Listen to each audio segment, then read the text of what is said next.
नमस्कार। चलिए आज हम लोग देखते हैं श्वसन के विषय में जानेंगे। श्वसन क्या है? श्वसन श्वसन के विषय में जिसको अंग्रेजी हम लोग कहते हैं रेस्पिरेटरी, और श्वसन तंत्र माने श्वसन में जितना अंग भाग लेता है उस सारे अंगों को मिला के हम लोग श्वसन तंत्र कहते हैं, रेस्पिरेटरी सिस्टम। तो श्वसन का एक्चुअल में काम क्या है? श्वसन का काम है भोजन को तोड़ने का काम, जिसको ऑक्सीडेशन बोला जाता है, ऑक्सीकरण, है ना। श्वसन की क्रिया में ऑक्सीकरण होता है। जो हम लोग खाना खाते हैं, जो हम लोग पाचन तंत्र में पढ़े, जो खाना खाते हैं उसको पचाने की जो क्रिया होती है और उससे जो है कि हीट और उष्मा निकलती है, ये श्वसन का ही पार्ट है। तो श्वसन में जो है देखिए यहाँ पे दिया ऑक्सीकरण होता है, उसके बाद जो है उष्मा और ऊर्जा निकलती है, हीट एंड एनर्जी, और अपचायी प्रक्रिया है। अपचायी भोजन का अपघटन होता है, टूटना होता है, इसको अपचायी प्रक्रिया। श्वसन अंग कौन कौन से होते हैं? कौन से अंग जो है श्वसन होते हैं? एक होता है श्वसन अंग और दूसरा होता है श्वसन मार्ग। तो हम लोग जो है कि इसमें श्वसन में जो है दोनों चीज पढ़ेंगे। श्वसन अंग क्या क्या है? देखिए हम लोग स्तनधारी हैं। सबसे पहले तो कि हम लोग जो है स्तनधारी हैं, तो हम लोग फेफड़ा से सांस लेते हैं। यहाँ पर जो है फेफड़ा, देखो यहाँ लिखा हुआ है, फेफड़ा से सांस लेते हैं, ठीक है ना। पेन कहाँ है जी? ये पेन लो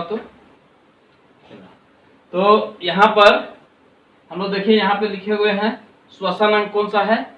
स्तनधारी है। ये श्वसन अंग स्तनधारी का क्या है? फेफड़ा, फेफड़ा लंग्स, ठीक है ना। और कीड़ा मकोड़ा, कीड़ा मकोड़ा का जो है ना वो कीड़ा मकोड़ा जो है श्वास नली यहीं से यहीं पर से ले लेता है श्वास, ट्रेचिया से, ठीक है, श्वास नली से। कीड़ा मकोड़ा जो है श्वास नली से सांस लेता है।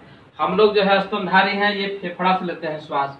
उसके बाद जलीय जीव, पानी में रहने वाला जीव, मछली वगैरह जो है ये गिल से सांस लेता है। गलफड़, यहाँ पे गलफड़ होता है, देखते हो ना मछली का गलफड़ कौन कौन देखा है रे? हाँ, मछली का गलफड़ देखा है ना। हाँ, लाल लाल होता है, हाँ, फक फक फक फक करते होता है।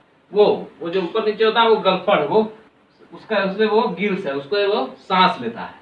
मेंढक, मेंढक जो है ये बड़ा विचित्र प्राणी है। ये पानी में भी रहता है, जल में, और जो है कि स्थल में भी रहता है। तो इसको हम लोग उभयचर कहते हैं, उभयचर प्राणी में आता है ना। तो ये जो है मेंढक जो है जमीन के अंदर घुस जाता है। देखते हो जाड़ा के दिन में जो है मेंढक गायब हो जाता है, बरसतवा में फिर आ जाता है, टर टर टर टर टर करने लगता है ना। देखा ना जी? हाँ हाँ, खेत कोड़ने निकलता है कि नहीं? हाँ, ठीक ठीक ठीक। तो पानी यानी कि जब जाड़ा के दिन में वो घुस जाता है जमीन के अंदर, यानी भूमिगत हो जाता है, तो वो जो है त्वचा से सांस लेना शुरू कर देता है, स्किन से, है ना। स्किन से सांस लेता है, त्वचा से। और जब जमीन पर रहता है तो फेफड़ा से लेता है, हम लोग के जैसा, उसमें भी लंग होता है, उससे जो है लेने लगता है सांस। और जब छोटा छोटा वाला जो है कि मेंढक का बच्चा देखा है? कितना लोग देखा है? हाँ, सब लोग देखे हो, बिल्कुल बिल्कुल। तो वो उस समय जो है उसमें भी जो मछली के जैसा गिल होता है इससे, और वो उसका गलफड़ होता है और वो गिल से सांस लेता है। उसको हम लोग बोलते हैं टेडपोल। जो मेंढक का जो छोटा छोटा बच्चा होता है उसको हम लोग टेडपोल कहते हैं, है ना, टेडपोल कहते हैं। ये टेडपोल जब रहता है तो उसका पैर जो है कि मेंढक का पैर नहीं होता है, एकदम मछली जैसा दिखता है, उसका पूंछी होता है मछली के जैसा। और बहुत सारा लोग तो कंफ्यूजन में उसको जो है ना उठा के ले भी जाता है कि छोटका मछली का बच्चा लाए हैं पालने के लिए। जब बड़ा का होता है तो देखता है कि साला मेंढकवा निकल गया उसमें, है ना। तो ये होता है ना। हाँ, चलिए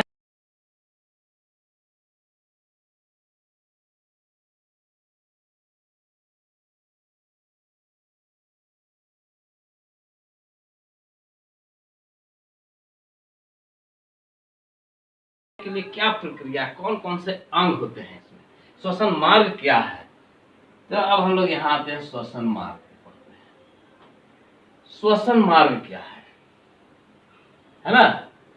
तो श्वसन मार्ग हम लोग सभी लोग जानते हैं कि नाक से जो है हम लोग लेते हैं श्वास, और नाक से ही छोड़ते भी हैं श्वास। तो नाक से जो है नासा छिद्र, सबसे पहला जो है आता है नासा छिद्र, नेजल कैविटी। ये नाक, ये जो छेद दिख रहा नहीं है दो ठो, ये दो ठो है। ये जो है कि श्वसन यहाँ से नहीं होता है, ये श्वसन करने का ये रास्ता है।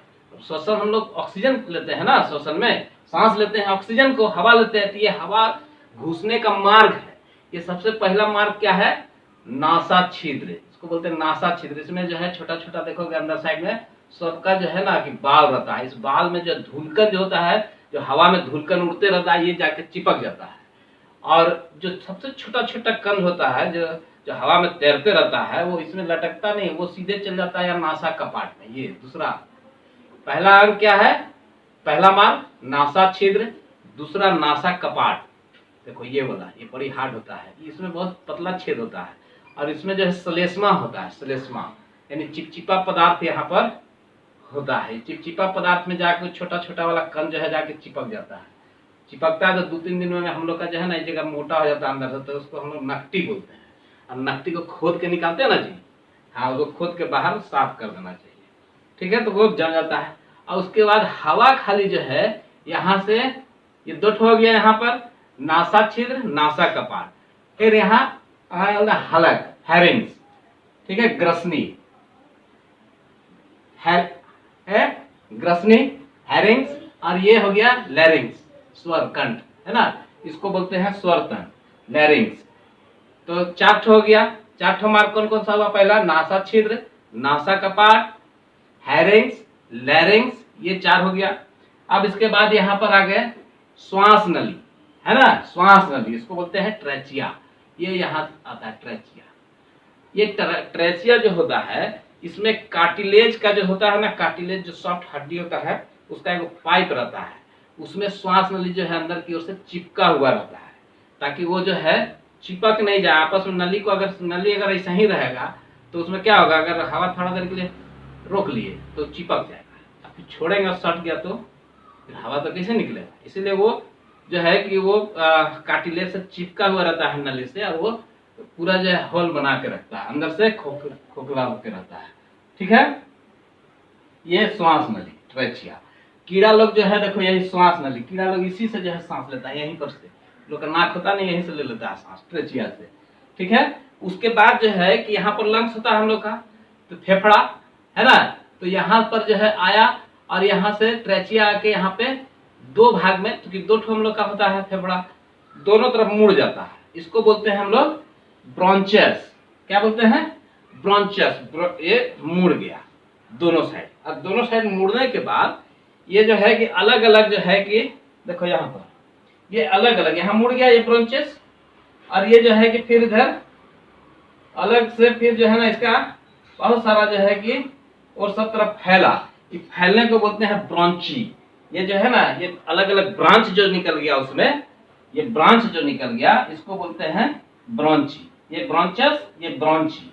और ब्रोंची के ऊपर में सबसे लास्ट में जहाँ पे फेफड़ा का उसमें जो है चला जाता है, ये जो ये देख रहे हो ना फूल टाइप का, एकदम छोटा छोटा फूल नहीं है, ये ब्रांचेस ही है। ये लास्ट में देख रहे हो ये सब, ये जो है इसको बोलते हैं एल्वेली, इसको बोलते हैं एल्वेली। तो एल्वेली जो है यहाँ पर है, एल्वेली ये सब है ना, ये सब जो है फूल टाइप का जो दिख रहा है ये एल्वेली है। ये एल्वेली जो है यहाँ पर जाके ऑक्सीजन क्या होता है, निकलता है, और यहाँ से यहाँ के बाद कहाँ जाता है, ये इधर जो है कि यहाँ पर ब्लड जो है कि आके ब्लड जो है, ब्लड जो है आगे खड़ा रहता है यहाँ पे, ठीक है ना, ब्लड यहाँ पे रहता है। इसका ये देखो, ये दीवार जो है फेफड़ा का दीवार को हम लोग क्या बोलते हैं, फ्लूवेरा मेम्ब्रेन है ना, फ्लूवेरा मेम्ब्रेन बोलते हैं, फ्लूवेरा मेम्ब्रेन है ना, फ्लूवेरा मेम्ब्रेन बोला जाता है इसको। ये जो है इस फ्लूवेरा मेम्ब्रेन के बाहर में आके जो है सब जो है एल्वेली जो है खड़ा रहता है, और यहाँ पर जो है ये ट्रैवल एजेंट का काम करता है। यानी ट्रैवल एजेंट करने का मतलब कि यहाँ से ये ऑक्सीजन लेके आया इधर से, और यहाँ पर ले जाके एल्वेली के पास जो है खड़ा कर दिया, स्टेशन। ये है ऑक्सीजन का स्टेशन, इसको ऐसे समझो, ऑक्सीजन का स्टेशन है ये। ऑक्सीजन का स्टेशन यहाँ पर एल्वेली में है। अब यहाँ पर जो है कि ये समझो कि ये ब्लड है, ब्लड जो है कि ये सवारी गाड़ी है ना। इसमें होता है होमोग्लोबिन, ठीक है। ये होमोग्लोबिन जो क्या करता है, ये इसको उठा लेता है ऑक्सीजन को। ऑक्सीजन को बोलता है आ जाओ ऑक्सीजन मेरे पास। जितना ऑक्सीजन है ये यहाँ पर लोड हो जाता है ब्लड, ठीक है ना। ब्लड में यहाँ से चला गया और ये ब्लड में से जाके ये कहाँ चला जाता है, ये इसको उठा के ले जाता है कोशिका में। कोशिका में जो है कि माइटोकॉन्ड्रिया होता है, ठीक है ना। माइटोकॉन्ड्रिया पढ़े हो, सेल चैप्टर में हम लोग पढ़ा है माइटोकॉन्ड्रिया। इसको बोलते हैं एनर्जी हाउस, एनर्जी हाउस बोलते हैं, ठीक है। तो ये माइटोकॉन्ड्रिया में चला आया। माइटोकॉन्ड्रिया में क्या होता है, जो हम लोग पाचन तंत्र में पढ़े हैं कि जो ग्लूकोज जो होता है C6H12O6 वो क्या होता है, टूटता है और इसमें जैसे जो है क्या निकलता है, CO2 और जल निकलता है। CO2 और जल निकला, जल जो है कि हम लोग का शरीर में चला गया है ना। शरीर में हम लोग का वेट होता है जितना, मान लो कि 80% हम लोग का शरीर का वेट जितना है उसका 80% पानी होता है। तो ये पानी कहाँ से आता है, ये यहाँ से आता है और हम लोग जो पीते हैं पानी उससे आता है। ये जल जो है कि यहाँ से आया और फिर एनर्जी और हीट भी निकलता है। तो देखिए ये एनर्जी जो है ये जमा हो जाता है माइटोकॉन्ड्रिया में, इसको एनर्जी हाउस भी बोलते हैं, पावर हाउस। और ये हीट जो है कि हीट जो निकला, ये देखिए यहाँ पर जो है ना हीट एंड ऊर्जा निकल रहा ना, देखिए श्वसन क्रिया के तहत हीट और ऊर्जा निकल रहा है, यही हीट और ऊर्जा है। और ऑक्सीडेशन हो रहा है, इसका मतलब है कि ये ऑक्सीजन से के कारण टूट रहा है। इसमें जब ऑक्सीजन मिला ग्लूकोज में तो ये ऑक्सीजन से टूटा, तो ये ऑक्सीकरण हुआ, ठीक है। यहाँ समझ गए। और चूंकि ये भोजन को तोड़ने की काम कर रहे हैं इसलिए ये इसको अपचायी प्रक्रिया भी बोलते हैं। क्लियर, कोई दिक्कत नहीं ना है। चलो अब यहाँ पर हम लोग समझे कि ये ब्लड का जो होमोग्लोबिन जो है, ये होमोग्लोबिन जो है यहाँ से क्या उठा लिया है, ऑक्सीजन को ले लिया। जल्दी आओ ऑक्सीजन, यहाँ से पकड़ लिया ऑक्सीजन को। और ऑक्सीजन ब्लड के साथ होमोग्लोबिन को बोलते हैं ट्रैवलिंग, ये ट्रांसपोर्टेशन का काम करता है। ट्रांसपोर्टेशन का काम करता है ऑक्सीजन का। ऑक्सीजन का ट्रांसपोर्टेशन किया, यहाँ से एल्वेली से ऑक्सीजन उठाया और इसको ले गया सेल में, कोशिका में ले गया। अब कोशिका से जो है कि यहाँ माइटोकॉन्ड्रिया में जब भोजन टूटा तो वहां से निकला जो CO2, ये CO2 को यहाँ पर जो है कि फिर ले लिया, ठीक है ना। होमोग्लोबिन जो है लिया ब्लड से, अब फिर इसको जो है यहाँ से भेज दिया ब्लड में, ठीक। ब्लड में भेजा, अब ब्लड से जो है आ गया ये यहीं पर एल्वेली के पास। एल्वेली के पास बोला जा भाग, यहाँ से भागो यहाँ से। और एल्वेली यहाँ से क्या किया, इसको जो है ऑक्सीजन कार्बन डाइऑक्साइड लिया और इसको जो है कि फिर यहाँ पर ब्रोंचिस और ब्रोंचिस में लिया, फिर ब्रोंचुलस में लिया और उसके बाद जो है यहाँ ट्रैकिया, ट्रैकिया से होते हुए लैरिंग्स, लैरिंग्स के बाद फेरिंग्स, फेरिंग्स के बाद नासा कपाट, नासा कपाट से नासा छिद्र होते हुए इसको बाहर, ये कार्बन डाइऑक्साइड बाहर चला गया, ठीक। यहाँ तक समझ गए, कोई दिक्कत नहीं। ऑक्सीजन का मार्ग हम लोग समझ गए यहाँ तक। ऑक्सीजन कैसे गया अंदर और कैसे कहां से ऑक्सीजन कैसे गया अंदर और कैसे जो है बाहर निकल के फिर हम लोग का नाक से बाहर आया, यहाँ तक समझ गया, ठीक है। अब हम लोग को देखना ये है कि ये चैप्टर यहाँ तक ये हो गया। अब हम लोग देखते हैं ये श्वासोच्छ्वास क्या है, ब्रीथिंग क्या है। ब्रीथिंग जनरली लोग बोलता है कि यहाँ सांस लिए और सांस लिए और सांस छोड़े, इसको बोलते हैं ब्रीथिंग। ब्रीथिंग का नाम है सांस लिए सांस छोड़ दिए, ये ब्रीथिंग हुआ। तो ये ब्रीथिंग वायु का अंदर लेना, इसको हिंदी में बोलते हैं निश्वासन। हिंदी में क्या बोलते हैं, निश्वासन, निश्वासन, निश्वासन, बाहर छोड़ दिए, ठीक है। निश्वासन, निश्वासन, निश्वासन, निश्वासन, ठीक है। यहां तक क्लियर। अंदर लेना बाहर लेना, इसको अंग्रेजी में जो है कि हम लोग ठीक इंस्पायरेशन, इंट का मतलब अंदर, एक्स का मतलब बाहर, इंस्पायरेशन और एक्सपायरेशन, ठीक है। यहाँ अंग्रेजी में दिक्कत नहीं होगा, इंस्पायरेशन और एक्सपायरेशन। अब यहाँ बात उठता है क्या कि ऑक्सीजन हम लोग जो लेते हैं वो ऑक्सीजन जो है कितना लेते हैं। हम लोग जो जितना वायुमंडल में रहता है सब ले लेते हैं, उसमें से छांटते हैं क्या कि नहीं नहीं अरे ऑक्सीजन कार्बन डाइऑक्साइड गया इसको हटाओ, ऐसा तो नहीं बोलते हैं। काहे कोई नहीं करता है, जो है एज इट इज जो भी है उसको ले लेते हैं चाहे वो कुछ भी हो, ठीक है ना। तो यहाँ से हम लोग ऑक्सीजन, हम लोग कहते हैं ऑक्सीजन लिए, लेकिन ऑक्सीजन थोड़े लेते हैं। ये ऑक्सीजन लेने का काम कहाँ है, ये यहाँ पर है, होमोग्लोबिन करता है वो काम। एल्वेली तक तो सब कुछ जाता है, एल्वेली तक नाइट्रोजन जो वायुमंडल में है 78% वो भी चला गया, ऑक्सीजन जो है 21% है वो भी चला गया, CO2 जो है 0.03% ये भी चला गया। टोटल चीज एल्वेली में आ गया, ये सारा चीज जो है एल्वेली में आ गया एज इट इज, बिना रोक टोक का। अब ये आ तो गया यहाँ, लेकिन होमोग्लोबिन किसको लिया, वो बोला कि हम तो भैया जो है कि हम तो खाली ऑक्सीजन को लेंगे क्योंकि हमारा मित्र है वो ऑक्सीजन को हम पहुंचाएंगे, ठीक है ना। ऑक्सीजन को ही यहाँ से हमको ले जाना है सेल तक, कोशिका तक।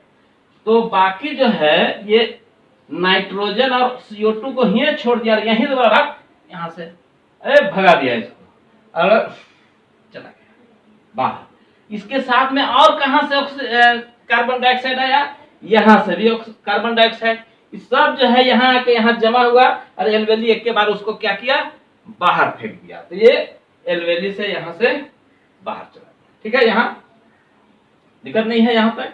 अब यहाँ पर जो है एक्सपायरेशन में हम लोग देखते हैं, इंस्पायरेशन में तो सब चीज ले लिए गोटे, 78% नाइट्रोजन, ऑक्सीजन जो है 21% और CO2 जो है 0.03%। अब यहाँ पर जो वायु बाहर छोड़े, नाक से जो बाहर गया, एक्सपायरेशन हुआ, निःश्वसन जो हुआ, इसमें कितना नाइट्रोजन बाहर गया। नाइट्रोजन तो यहाँ जितना लाए थे उतना पूरा दे दिए। एल्वेली जो है इसमें से खाली तो यहाँ हेमोग्लोबिन क्या लिया, खाली ऑक्सीजन लिया, पूरा का पूरा 21% पूरा ले गया था अंदर। ये यहाँ से जो है इसमें से पूरा अंदर नहीं ले गया, इसमें भी जो है ना बहुत ट्रैफिक रहता है। ये खाली जो है 21% में 4% को ढोया, यहाँ देखो 17% ऑक्सीजन को बाहर फेंक दिए। ये 21% तो लिए, यहाँ से 21% एल्वेली तक आया, लेकिन एल्वेली से जो होमोग्लोबिन जो है ब्लड में जो था ये 21 में से 17% को लिया और बाकी को छोड़ दिया, बाकी जो है अब जरूरत नहीं है तुम्हारा, ठीक है ना। तो 4% ऑक्सीजन हम लोग लिए यहाँ से, और ये 17% छोड़ दिए बाहर, नाक से बाहर निकल गया।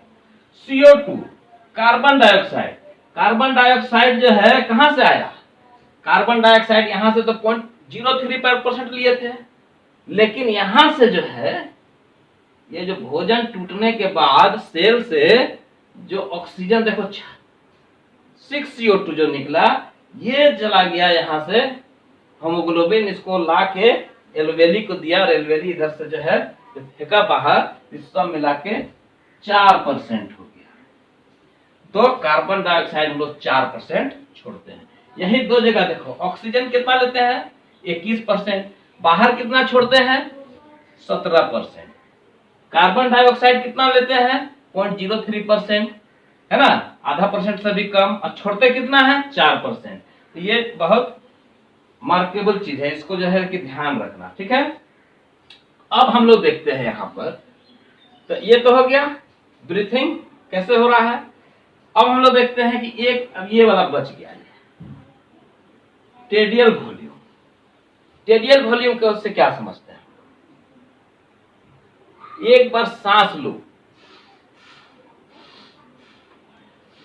सांस लिए जनरली सांस लिए तो कितना जो है कि हम लोग सांस में हवा कितना लिए, वो हो गया टेडियल वॉल्यूम। तो ये टेडियल वॉल्यूम कितना हो गया 500 ml। एक बार सांस लिए 500 ml, छोड़े 500 ml, 500 ml, 500, ये 500 ml जो है टेडियल वॉल्यूम हम लोग का है। वायु इतना हम लोग 500 ml आधा लीटर लिए और आधा लीटर छोड़े, ठीक है ना, यहाँ तक कोई दिक्कत नहीं है।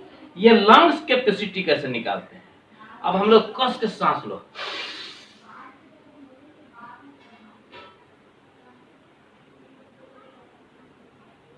ये हम लोग लिए इतना, जितना हम लोग ले लिए, ठीक है, ये लंग का कैपेसिटी है।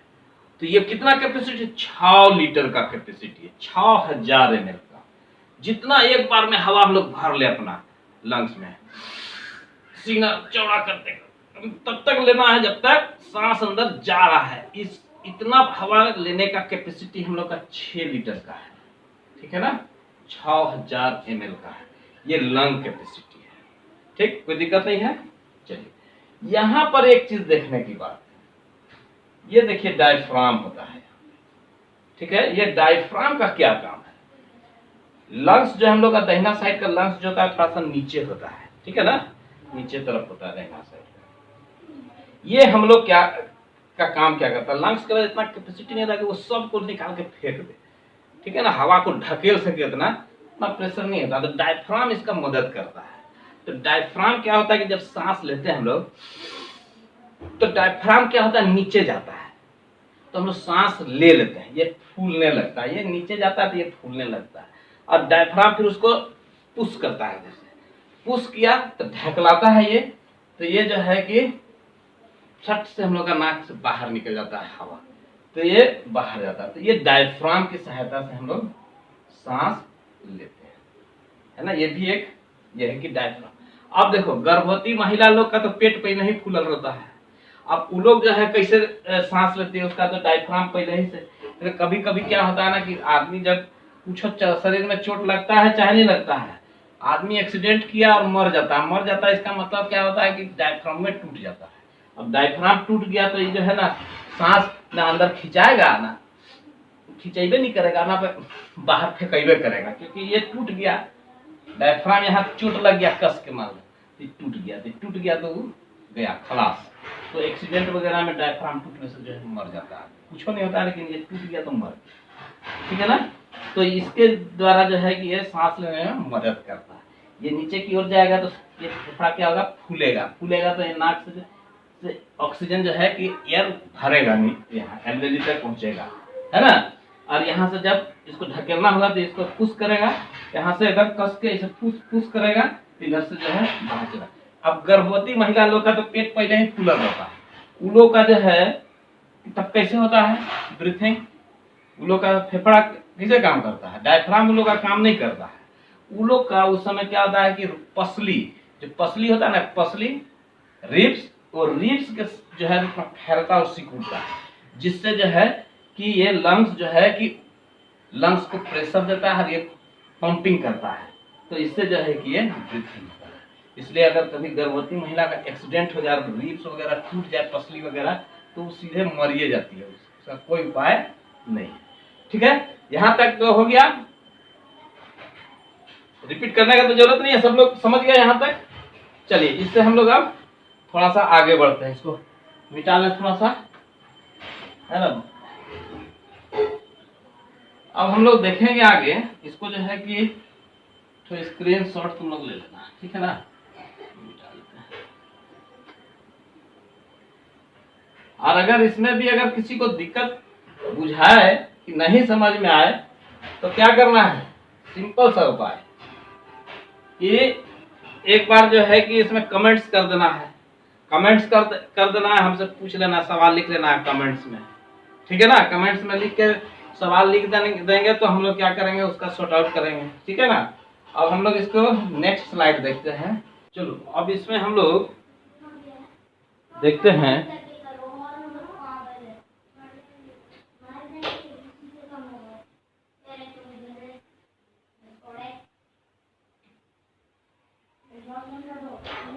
रुको, चलो अब इसमें हम लोग देखते हैं कि अभी हम बता रहे थे कि श्वसन में जो है, अब कोरोना के विषय में, कोरोना क्या है, कोरोना जो है कैसे इफेक्ट डालता है लंग्स में। हम लोग बहुत देख रहे हैं कि लंग्स को जो है कि कोरोना जो है लंग्स को प्रभावित कर देता है, लंग्स को जाकर जाम कर देता है ना। दूसरा सबसे बड़ा चीज है वो हम लोग इसमें ही बता रहे थे कि कोरोना को तो ये यहाँ से जो है कोरोना, हम लोग मास्क लगाते हैं ना, मास्क लगाए यहाँ पे, मास्क क्यों लगाते हैं?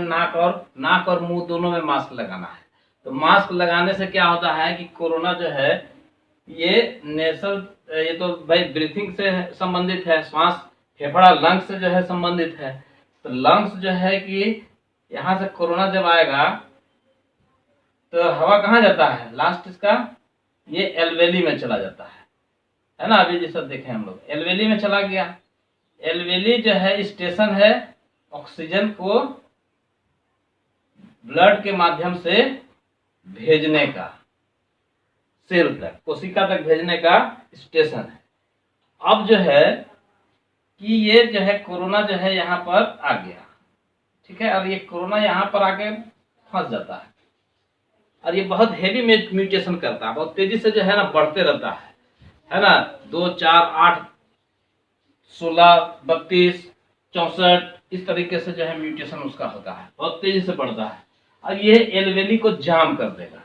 अब एल्वेली को जब जाम कर दिया तो एल्वेली से अभी तो ब्लड तो इसको ले नहीं रहा है, तो ऑक्सीजन खोज रहा था, अभी जो है गया नहीं। अभी यहीं पर जो है पूरा इसको भर जाएगा। अब पूरा फेफड़ा को क्या करता है, म्यूकस जम जाएगा यहाँ पर, है ना, और ये खराब कर देगा। अब लंग्स जो है हवा नहीं खींचने सक रहा है, जब हवा नहीं खींचेगा तो ये सेल तक कैसे भेजेगा। ये हीमोग्लोबिन आया यहाँ अटक गया है, अब वो किसी को भेजिए नहीं रहा है। अब वो भेज के अब यहाँ से जो है कि वो तो चूंकि ब्लड है वो तो भेज जाएगा, उसका काम है, हीमोग्लोबिन उसको लेता है। तो ये लोग क्या करता है ना, इसी में लटक जाता है, 2-4 को कोरोना अंदर तो चल जाता है। लेकिन सबसे पहले तो जाम हो गया, हमारा लंग से जाम हो गया, खराब कर देता है पूरा लंग्स, ठीक है। तो यहीं से आदमी जब सांस नहीं लेने सकेगा क्या होगा, मर जाएगा। दूसरा एक ठो बात, दूसरा ये है कि ये जो हीमोग्लोबिन जो हम लोग देखे कि ब्लड में जो हीमोग्लोबिन होता है ना, हीमोग्लोबिन ही जो है कि इसका परिवहन करता है, ट्रांसपोर्टेशन का काम। ऑक्सीजन के ट्रांसपोर्टेशन का काम कौन करता है, ऑक्सीजन का ट्रांसपोर्टेशन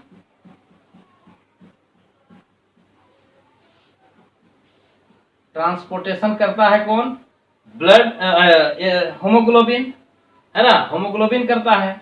तो हीमोग्लोबिन जो है ब्लड में है और ये यहाँ से ऑक्सीजन को लेता है। लेकिन ये वो गड़बड़ इसमें क्या है कि ये तो ऑक्सीजन को लेता ही है, ऑक्सीजन को बोलता है कि भाई आ जाओ मेरा, ये ऑक्सीजन को ले जाने के लिए सेल में चला जाता है, सेल में माइटोकॉन्ड्रिया को देता है, और माइटोकॉन्ड्रिया से फिर CO2 जो निकलता है उसको लेके फिर जो है ये चलाता है, हीमोग्लोबिन चलाता है, यहाँ पर एल्वेली को दे देता है, ये बाहर चला जाता है। लेकिन हीमोग्लोबिन जो है ना, जैसे हम लोग कभी कभी क्या होता है कि हम लोग धुआं ले लेते हैं, कार्बन मोनोऑक्साइड, अगर धुआं आ गया हमारे साथ है, इसमें कार्बन मोनोऑक्साइड जो है कि अगर हम ले लिए ऑक्सीजन के साथ में, और ये तो सब आता है ना यहाँ पर तो नाइट्रोजन भी आ रहा है, ऑक्सीजन भी आ रहा है, CO2 भी आ रहा है।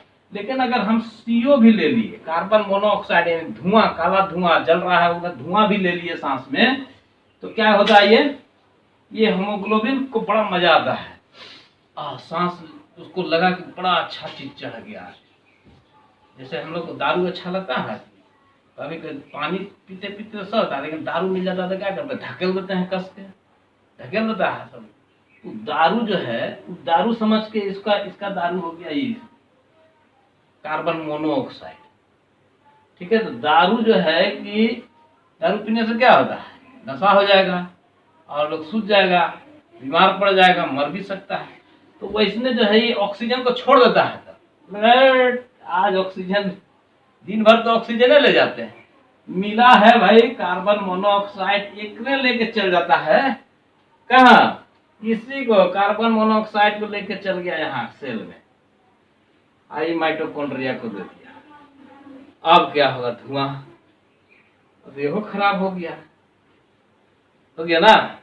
तो आदमी का जो है उस समय क्या होगा, शिथिल पड़ जाता है शरीर, और ज्यादा देर तक रहेगा तो ये घुटन से जो है मर भी जाता है, ठीक है ना। इसलिए बहुत ज्यादा देर तक धुआं में नहीं रहना चाहिए, नहीं तो ये जो है ना, ये हीमोग्लोबिन जो है इसको अच्छा लगने लगता है, इसको लगता है कि वाह आज तो मदिरा आ गया, है ना। ये जो है कि ले लेता है, इसी को ले जाएगा उठा के सेल में, ठीक है, तो ये समझ गए, कोरोना का भी समझ गया हम लोग कि भाई कोरोना कहाँ कैसे जो है। स्लाइड देखते हैं कि अब जनरली जो है क्या क्या और होता है। देखिए, श्वास की गति, ब्रीथिंग रेट, 1 मिनट में जितना हम सांस लेते हैं और जितना छोड़ते हैं वो हमारा ब्रीथिंग रेट होता है।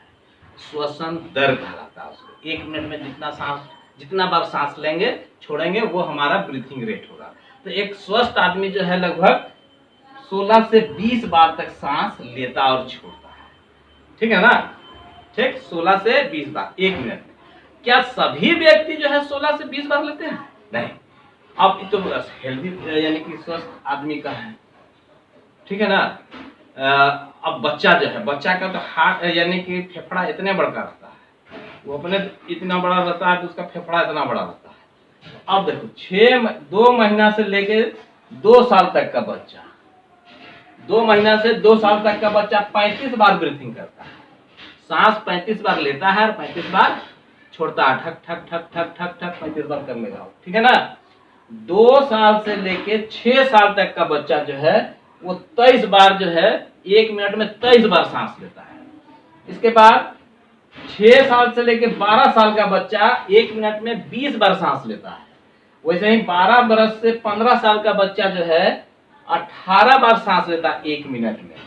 15 साल से 21 साल तक का बच्चा है वो 16 से लेके 18 बार तक 1 मिनट में सांस लेता है, ठीक है ना। अब हम लोग देख रहे थे, हम लोग पिछला स्लाइड में, कि ये जो इसका मेम्ब्रेन है ना, इसको प्लूरा मेम्ब्रेन बोलते हैं, है ना। ये लंग्स का, फेफड़ा का जो बाहरी के द्वार है, बाहरी ये है झिल्ली, बाहरी झिल्ली है ना, ये बाहरी झिल्ली को प्लूरा मेम्ब्रेन बोलते हैं, ठीक है ना। तो हम लोग एक रिमाइंडर कर लें, है ना। रिमाइंडर में क्या करना है कि देखिए, फेफड़ा का बाहरी झिल्ली को तो प्लूरा मेम्ब्रेन बोला ही जाता है। ब्रेन चैप्टर में आप देखिएगा कि ब्रेन का जो है उसको, उसका बाहरी झिल्ली को मेनिंजाइटिस बोलते हैं। ये सब इसको जरूर याद रखिएगा, ये पूछा भी जाता है। ब्रेन का बाहरी झिल्ली मेनिंजाइटिस जो है, मेनिंजाइटिस। दिल का, हार्ट चैप्टर में आप देखिएगा, अगर आप देख लिए होंगे, क्लास किए होंगे तो नहीं तो फिर इसका वीडियो देख लीजिएगा। दिल का जो है कि हार्ट का जो झिल्ली होता है, बाहर का झिल्ली, उसको पेरिकार्डियस बोलते हैं, है ना, पेरिकार्डियोस, ठीक है। फेफड़ा अभी हम दिखाए उसमें प्लूरा मेम्ब्रेन, ये फेफड़े के बाहर झिल्ली को कहते हैं। किडनी में आप देखिएगा उत्सर्जन तंत्र में, तो उसमें देखिएगा किडनी का बाहरी झिल्ली को हम लोग पेरिटोनियम बोलते हैं, ठीक है। तो इसको, ये चारों को एकदम बिल्कुल से याद रखना है, ठीक है ना। ब्रेन का बाहरी झिल्ली मेनिंजाइटिस, दिल का बाहरी झिल्ली पेरिकार्डियोस, फेफड़े का बाहरी झिल्ली प्लूरा मेम्ब्रेन, है ना, किडनी का बाहरी झिल्ली पेरिटोनियम। ये चीज याद रखना है, ठीक है। अब देखो यहाँ पर आप 2 चीज और जो है समझाने लायक है। हम लोग देखते हैं कि पर्वत में जब पहाड़ चढ़ने वाला, एवरेस्ट चढ़ने वाला लोग जाता है तो अपने पीछे वो सिलेंडर रख लेता है ऑक्सीजन का, देखते हो ना, ऑक्सीजन का सिलेंडर लेके जाता है। या फिर समुद्र में देखोगे गोताखोर लोग जो है खूब नीचे जाता है तो अपने साथ वो सांस लेने के लिए बार बार ऊपर नहीं ना आएगा जी, वो जो है वो लेके जाता है सिलेंडर। तो उसमें क्या क्या जो है कि कौन सा गैस भरा रहता है, तो ऑक्सीजन सिलेंडर जो लेके जाता है। पर्वत चढ़ने वाले जो पर्वतरोही होते हैं वो अपने साथ जो कंटेनर लेके जाते हैं ऑक्सीजन का, उसमें ऑक्सीजन के साथ में जो है नाइट्रोजन गैस मिला हुआ रहता है। जैसे हम लोग सांस लेते हैं तो क्या लेते हैं, ऑक्सीजन के साथ नाइट्रोजन भी तो 78% लेते हैं ना जी। तो वैसे ही ऑक्सीजन के साथ नाइट्रोजन भी लेके जाता है ऊपर, नहीं तो एक के बार लेगा ना खाली ऑक्सीजन तो एकदम मारेगा, एकदम यहाँ एलवेली जो है घायल हो जाएगा। तो उसको हैबिट नहीं है, हैबिट नहीं ना है जी, उसको ले, वो तो तनी सुन लेता है, 21% तो लेवे करता है ऑक्सीजन, उसको 21 से 25 दे दोगे तो चलेगा। अब एक के बार 78 100% दे दिया कोई, क्या होगा, वो बढ़ जाएगा धड़ाक से, है ना। तो बर्दाश्त नहीं करना सकेगा, इसलिए उसको जो है कि ऑक्सीजन के साथ नाइट्रोजन उसके सिलेंडर में रहता है। समुद्र के अंदर जो गोताखोर लोग जाता है वो लोग जो अपने साथ ऑक्सीजन लेके जाता है उसमें भी यही सेम प्रोसेस है, ऑक्सीजन के साथ नाइट्रोजन गैस भी रहता है मिक्स किया हुआ।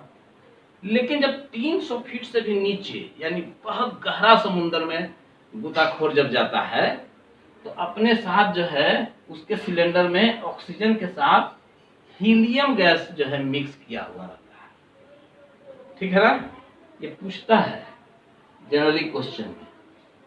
समुद्र में जाता है तो कौन सा गैस लेके जाता है, केवल समुद्र रहा तो ऑक्सीजन के साथ नाइट्रोजन।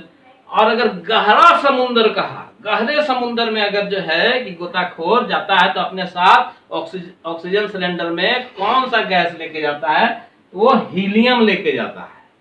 ठीक, अब हम लोग देख रहे हैं आईसीयू, जानते हो आईसीयू या वेंटिलेटर ये वगैरह अभी बहुत कॉमन नाम है ना। कोरोना काल में इसका नाम जो है बहुत ही फेमस हो गया, वेंटिलेटर और आईसीयू का।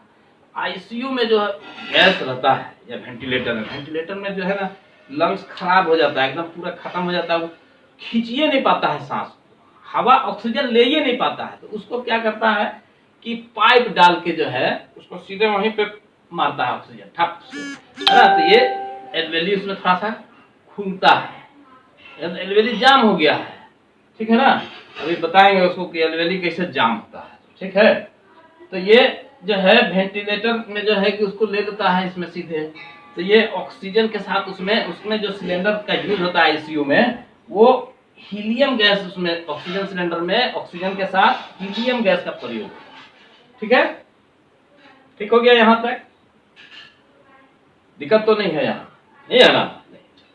अब देखते हैं कि कभी कभी हम लोग देखते हैं क्या कि हम लोग खाना खाते रहते हैं और खूब जोर से सरकते हैं, सरक जाते हैं, नाक मुख से जो है कि जो खाना खाते हैं वो निकल जाता है ना। तो निकल जाता है तो हम लोग सोचते हैं कि अरे नाना नानी या दादा दादी फूफा फूफी या कोई प्रेमिका उर्मिका किसी का होगा तो वो लोग याद कर रहा है, क्या सोचते हैं ना, अरे कौन याद कर रहा है। या कोई कोई बोलता है कोई गाली दे रहा होगा कोई गाली दे रहा होगा, होता है कि नहीं, ऐसा कुछ होता नहीं है। देखो क्या होता है, हम लोग का खाना का नली और सांस का नली दोनों एक ही जगह है, एक एक पाइप यहाँ देखिए, ये श्वास नली भी है और फूड पाइप भी यही है। ठीक, ये एक एक पाइप से जो है एयर भी जा रहा है और फूड भी जा रहा है। एयर जो है इधर आके इधर कट हो जाता है और फूड जो है सीधे चला जाता है, फूड जाके यहाँ स्टोमक में चला जाता है, सीधे पैसोफेगस होते हुए स्टोमक में चला जाता है, जैसे कि हम लोग पाचन तंत्र में पढ़े। एयर जो है और ये दोनों को कंट्रोल करने के लिए एक ही पाइप में यहाँ पर एक ट्रैफिक पुलिस बैठा हुआ है, देखते हैं ना जी। ट्रैफिक पुलिस कैसे करता है, रुको, फिर इधर जो है हाथ देता है, फिर उधर पार करता है कि इसका काम जो है इपिग्लोटिस है। इस ट्रैफिक पुलिस का नाम है इपिग्लोटिस। ठीक, ये इपिग्लोटिस ये सब का परिवहन को देखता है कि फूड आ रहा है, खाना आ रहा है, तो इधर जो है कि हाथ दे देगा, खाना आ रहा है तो एयर वाला रुक जाओ, खाना पास। अब खाना पास हो गया, अब देख रहा है कि हवा आ रहा है तो खाना वाला को रोक देगा, चलो इधर हवा आ रहा है, इधर आ जाओ। ये काम इपिग्लोटिस का है। ये इपिग्लोटिस जो है कभी कभी ये कंट्रोल होता है कहाँ से, ये इपिग्लोटिस कंट्रोल होता है ब्रेन से। ठीक, ब्रेन से कम होता है। ब्रेन में जो है कि पता होता है कि इपिग्लोटिस को बताता है, ब्रेन इपिग्लोटिस को कि फूड आ रहा है, खाना आ रहा है, तो ये जो है कि फट से इधर मुड़ जाता है, खाना पास। ठीक, अब ये बताता है इपिग्लोटिस, जिससे पूछता है ब्रेन को कि कौन चीज है, तो बोलेगा हवा है, हवा, तो ये जो है इधर मुड़ जाएगा, ये हवा इधर चला गया। ठीक, तो ये एयर एंड फूड को जो है ट्रैफिक के हिसाब से ये ट्रैफिक पुलिस की तरफ से जो है ये बांटते रहता है और इसको कंट्रोल करता है, बताता कौन है, ब्रेन। अब सोचो कि हम खाना खा रहे हैं, है ना, और कुछ सोच रहे हैं, है ना, सोच रहे हैं कि आज क्या हुआ, अब सोचते सोचते अब इपिग्लोटिस जो है खाना तो आ रहा है, इसको पता नहीं है कि खाना आ रहा है। ये सोच रहा है कि दिमाग हमको बताएगा तब ना जी। ये मस्तिष्क तो सोचने में लगल है, ये तो भटक गया, इसका रास्ता भटक गया कि इसको पता नहीं है कि बताना है हमको कि भाई खाना जा रहा है या फिर हवा जा रहा है। अब इपिग्लोटिस को समझे में नहीं आता है। इपिग्लोटिस चुपचाप खड़ा है, ये सोच के कि भाई खाना आ रहा है, इसको थोड़े पता है कि खाना आ रहा है कि हवा आ रहा है। इसको मस्तिष्क बताता है और मस्तिष्क को हम लगा दिए हैं दूसरे जगह पे, दूसरा चीज सोच रहा है। अब ये जो है कि बुड़बक छोड़ देता है ऐसे ही, जब हमको पता नहीं है, मस्तिष्क जो है सुनता नहीं तो हम क्या कर देंगे। ये जो है कि खाना चलाता है गलती से इधर एयर तरफ। अब एयर तरफ आता है तो एयर में जो है इधर क्या है, फेफड़ा है, ठीक ना। ये फेफड़ा में आ गया,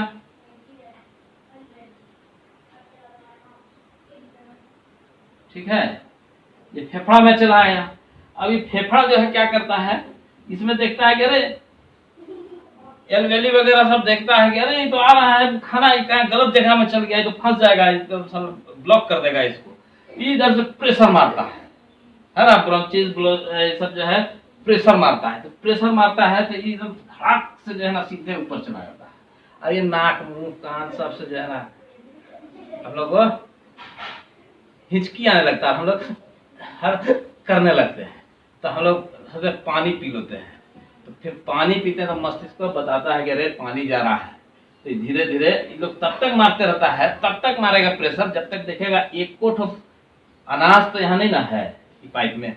अगर अनाज आ गया तो ये तो हवा वाला पाइप है, अनाज जब फंस जाएगा तो फिर तो दिक्कत हो जाएगा ना जी। इसलिए इसको तब तक जो है ढकेलता है, तब तक हमको हिचकी आते रहता है। हिचकी आना यहीं से होता है, क्योंकि हम सोच रहे थे कुछ और खाना भी खा रहे थे। तो इसमें गलती दिमाग का हमरा, हम लोग सोचते हैं क्या है, कोई हमको याद कर रहा था। ठीक है, ये समझ गए। चलिए इपिग्लोटिस को भी समझ गए, ठीक है ना। यहां तक किसी को कोई दिक्कत नहीं। चलिए अब हम लोग जो है यहाँ पर अब लगभग हम लोग चीज जान गए हैं, ब्रीथिंग के विषय में जान गए हैं। अब हम लोग जो है अगले क्लास में फिर हम लोग देखेंगे। यहाँ तक के लिए बहुत बहुत धन्यवाद। इसका एगो स्क्रीन शॉट ले लो जी, एगो स्क्रीन शॉट ले लो, है ना। इसको मिटा देते हैं, फिर इसका एक ठो स्क्रीन शॉट तुम लोग ले लो। अब ध्यान रहे कि जब भी कोई चीज समझ में नहीं आए तो इसको जो है कि फिर से हमको उसमें वीडियो में कमेंट्स कर देना है, तो हम इसको जो है फिर से तुम लोग का लाइव क्लास जो होगा उसमें हम इसको चर्चा करके बता देंगे। ठीक है, क्या स्क्रीन शॉट। ठीक है, धन्यवाद।